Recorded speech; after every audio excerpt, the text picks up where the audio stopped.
Hello guys, एक और नई वीडियो में आप सभी का स्वागत है। अपन बात कर रहे थे कंप्यूटर के बारे में, जिसमें से अपन देख रहे थे एमएस वर्ड देख रहे थे साथियों। ठीक है, एमएस वर्ड के अंदर से अपन 4 टैब पढ़ चुके थे। आज बात करते हैं अपन 5वीं टैब। 5वीं टैब का जो नाम आता है साथियों, क्या आता है? रेफरेंस टैब आता है।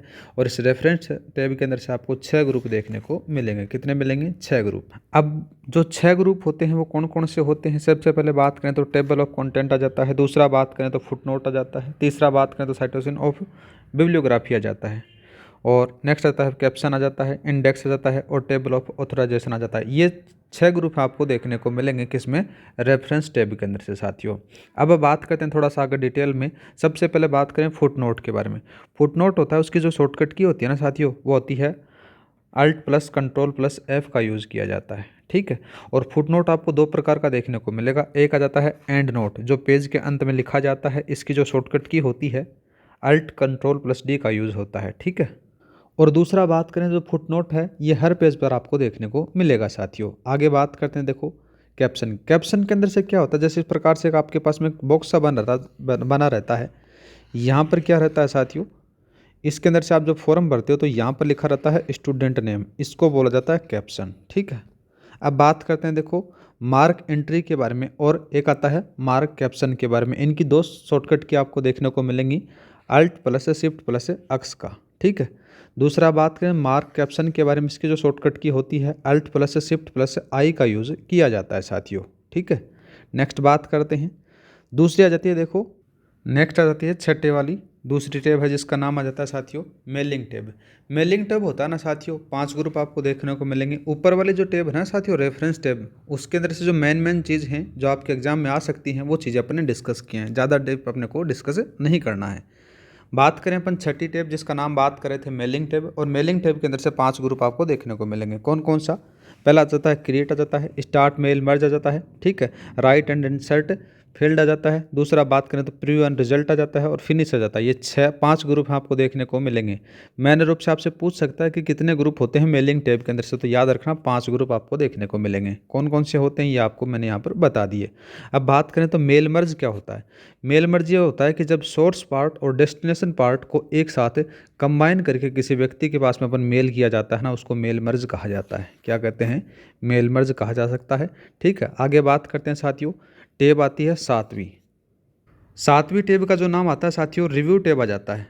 और इस रिव्यू टेब के अंदर से आपको 7 ग्रुप देखने को मिलेंगे। कौन कौन से मिलेंगे? देखो सबसे पहला नाम आ जाता है प्रूफिंग, और प्रूफिंग वाली बहुत ज़्यादा इंपॉर्टेंट है, पूछ सकता है। बाद में आ जाती है लैंग्वेज आ जाती है, फिर कंपेयर आ जाती है, फिर आ जाती है प्रोटेक्ट आ जाती है, फिर आ जाती है ट्रैकिंग आ जाती है, फिर आ जाती है कमेंट्स आ जाती है, और फिर आ जाती है चेंज आ जाती है। ये आपके 7 ग्रुप आपको देखने को मिलेंगे रिव्यू के अंदर से, रिव्यू टैब के अंदर से। प्रूफिंग के बारे में बात करते हैं साथियों। देखो प्रूफिंग के अंदर से क्या होता है कि किसी भी डॉक्यूमेंट के अंदर से स्पेलिंग या फिर ग्रामेटिकल जो एरर होती है उसको निकालने के या फिर चेक करने के लिए प्रूफिंग की जाती है। ठीक है, या तो स्पेलिंग हो सकती है या फिर कोई ग्रामेटिकल एरर हो सकता है, उनका जांच करने के लिए प्रूफिंग की जाती है।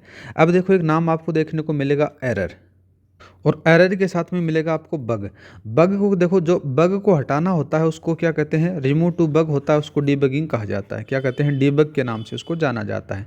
सबसे पहले बात करें, अगर आपके पास में कोई बग आ गया और उस बग के अंदर से जो ग्रामर से रिलेटेड एरर आ जाता है ना, उसको अपन क्या कह सकते हैं? देखो जैसे मैंने यहाँ पर लिखा दीपक आर बेस्ट एडुकेटर, यहाँ पर मैंने आर लगा दिया तो यहाँ पर क्या आ गया साथियों? एक ग्रामेटिकल एरर आ गई। यहाँ पर आर नहीं आएगा तो ये क्या होगा? ग्रीन लाइन से शो होगा, जो यहाँ पर दिखा रखा है। दूसरा बात करते हैं स्पेलिंग रिलेटेड एरर के बारे में। इसके अंदर से जैसे मैंने यहाँ पर लिखा RPSC और इस जंक्शन को लिखना चाहता था, लेकिन यहाँ पर मैंने क्या कर दिया? ओ को गायब कर दिया। ओ लिख रखा है लेकिन एन को यहाँ पर गायब कर दिया, तो यहाँ पर क्या आ गया साथियों? ये एक एरर आ जाती है स्पेलिंग रिलेटेड। इसके लिए एक शॉर्टकट की होती है F7, जो आपके पटवार में पूछी गई है, थोड़ा सा याद रखना। ठीक है, नेक्स्ट ग्रुप के बारे में बात करते हैं साथियों रिसर्च के बारे में। इस रिसर्च की जो शॉर्टकट की होती है अल्ट प्लस क्लिक का इसका यूज़ किया जा सकता है। ठीक है, और नेक्स्ट आ जाती है टिसोरस। टिसोरस का मतलब होता है साथियों प्राइवाची, मतलब कि इसकी जो शॉर्टकट की होती है शिफ्ट प्लस F7 का यूज़ किया जाता है। नेक्स्ट बात करते हैं वर्ड काउंट की जो शॉर्टकट की होती है कंट्रोल शिफ्ट प्लस अल्ट का यूज़ किया जा सकता है। जैसे जिस प्रकार से कोई पैराग्राफ में कितने वर्ड आ गए, कितने शब्द लिखे गए हैं, कितनी लाइनें लिखी गई हैं, वो सारा का सारा इसके लिए वर्ड काउंट का यूज़ किया जाता है। लैंग्वेज के बारे में बात करें तो एक लैंग्वेज से दूसरी लैंग्वेज में बदलने के लिए इसका चेंज किया जाता है। नेक्स्ट बात करते हैं साथियों कमेंट्स के बारे में। कमेंट्स के अंदर से क्या होता है कि इसमें किसी भी सिलेक्टेड सेक्शन का कमेंट लिखा जाता है। जैसे मैंने यहाँ पर लिख दिया गया दीपक चौधरी और लास्ट में लिख दिया गया यहाँ पर एक कमेंट डाल दिया गया कि एक एडुकेटर है यहाँ पर, ठीक है। ये एक्स्ट्रा इन्फॉर्मेशन बताती है दीपक चौधरी के बारे में, ठीक है साथियों। आगे बात करते हैं जो मैंने यहाँ पर किस में डाल रखी है, कमेंट्स में डाल रखी है। आगे बात करते हैं ट्रैकिंग। ट्रैकिंग के अंदर से क्या होता है साथियों, इसके अंदर से जहाँ पर भी आपने कोई काट छाँट की है पेज के अंदर से वो आपको बताती है। इसकी जो शॉर्टकट की होती है कंट्रोल शिफ्ट प्लस ई का यूज़ किया जाता है। देखो डॉक्यूमेंट में किए जाने वाले बदलाव को सुरक्षित करके रखा जाता है ट्रैकिंग के अंदर से, ठीक है। अब देखो दूसरा बात करते हैं चेंज के बारे में। अब इस चेंज का क्या होता है, चेंज के अंदर से वजह से बात करें जो आपने फॉर्मेटिंग लिख रखी है उस टेक्स्ट का फॉर्मेटिंग चेंज कर दिया अगर आपने, कोई शब्द लिखा गया उसको इंसर्ट कर दिया गया, मतलब कि कोई शब्द आपने उसमें ऐड कर दिए गए, कोई शब्द आपने डाले तो उसको डिलीट कर दिया गया, इस प्रकार से इसको चेंज कहा जाता है। ये सारे के सारे बदलाव आपको देखने को मिलेंगे चेंज के अंदर से, text formatting, insert and delete, ठीक है। आगे बात करते हैं। देखो अब चेंज के अंदर से दो चीज़ें आपको देखने को मिलेंगी, एक तो रिजेक्ट मिलेगा, एक एक्सेप्ट मिलेगा। रिजेक्ट के अंदर से जो आपके पास में रिक्वेस्ट आई है तो उसको आप क्या कर दे सकते हो, कैंसिल कर सकते हो। एक्सेप्ट के अंदर से उसको अप्लाई कर सकते हो, ठीक है। आगे बात करते हैं कंपेयर। कंपेयर के अंदर से क्या होता है कि इस विकल्प से दो डॉक्यूमेंट का अपना तुलना कर सकते हैं। जैसे 2003 का जो डॉक्यूमेंट है और 2007 में वर्ड के अंदर से बना हुआ डॉक्यूमेंट है, इन दोनों का आप कंपेयर कर सकते हो कि कौन से में क्या चेंज किया गया है और कौन से में क्या चेंज किया गया है साथियों। ये किस ऑप्शन से होगा, कंपेयर से होगा साथियों। आगे बात करते हैं प्रोटेक्ट के बारे में। प्रोटेक्ट के अंदर से क्या होता है कि किसी भी डॉक्यूमेंट को अनऑथोराइज यूज़र से बचाकर रखना होता है। जैसे प्रतिबंध के बारे में बात करें, जैसे कोई पासवर्ड डाल दिया गया या फिर टेक्स्ट फॉर्मेटिंग डाल दी गई, एडिटिंग डाल दी गई, इससे आप क्या कर सकते हो, उनको पाबंद कर सकते हो साथियों। आगे बात करते हैं व्यू टैब के बारे में, ये थोड़ी सी इंपॉर्टेंट है। व्यू टैब की जो शॉर्टकट की होती है अल्ट प्लस डब्ल्यू का यूज़ किया जा सकता है या फिर अल्ट प्लस वी का यूज़ कर सकते हो। व्यू टैब के अंदर से आपको 5 प्रकार के ग्रुप देखने को मिलेंगे। कौन कौन से हैं ग्रुप साथियों, पहला डॉक्यूमेंट व्यू आ जाता है, शो आ जाता है, जूम आ जाता है, विंडो आ जाता है और मैक्रो आ जाता है। ये 5 ग्रुप आपको देखने को मिलेंगे व्यू टैब के अंदर से, ठीक है। आगे बात करते हैं सबसे पहले डॉक्यूमेंट व्यू के बारे में। अब डॉक्यूमेंट व्यू का जब चर्चा होती है तो इसमें सभी प्रकार के व्यूज़ होते हैं। जैसे कौन कौन सा हो गया, प्रिंट लेआउट हो गया, और दूसरा बात करें तो आउटलाइन हो गया, फिर दूसरा बात करें तो आ जाता है कौन सा, दूसरा आ जाता है ड्राफ्ट आ जाता है, फिर वेब लेआउट आ जाता है, फुल स्क्रीन व्यू आ जाता है। मेन रूप से बात करें जो डिफ़ॉल्ट रूप से होता है वो प्रिंट लेआउट आपको देखने को मिलता है साथियों। आगे बात करते हैं आउटलाइन व्यू के बारे में। आउटलाइन व्यू के अंदर से क्या होता है कि इसमें जो कंटेंट होता है उसको आप क्या कर सकते हो, उसको आप बुलेट के द्वारा बताया जा सकता है। जिस इस प्रकार से बुलेट लगा दिए गए, जैसे कोई स्टार बना दिया गया वगैरह वगैरह, इससे बना सकते हो, ठीक है। और इसमें क्या होता है, इसमें रूलर बार को छुपाकर रखा जाता है और इसमें 9 लेवल आपको देखने को मिलते हैं साथियों। आगे बात करते हो आउटलाइन को कम करना। आउटलाइन को कम करने के लिए आप क्या करोगे, alt plus shift plus minus का यूज़ कर सकते हो। अगर आउटलाइन को आपको बढ़ाना है तो आप क्या करोगे, alt plus shift plus plus का यूज़ कर सकते हो। दूसरा बात करते हैं ड्राफ्ट के बारे में। तो ड्राफ्ट के अंदर से क्या होता है कि इसके द्वारा कंटेंट को पेज के लेफ्ट साइड में प्रदर्शित किया जाता है साथियों, और 9 बार आएंगी, याद रखना, ठीक है। और साथ ही जो रूलर बार होती है उसको स्क्रीन के हाफ साइज़ में आता है। आगे बात करते हैं web layout view. Web layout के अंदर से क्या होता है, देखो 2 प्रकार का व्यू आपको देखने को मिलेगा, इंटरनेट व्यू मिलेगा और दूसरा एक वेबसाइट व्यू आपको देखने को मिल जाता है, ठीक है।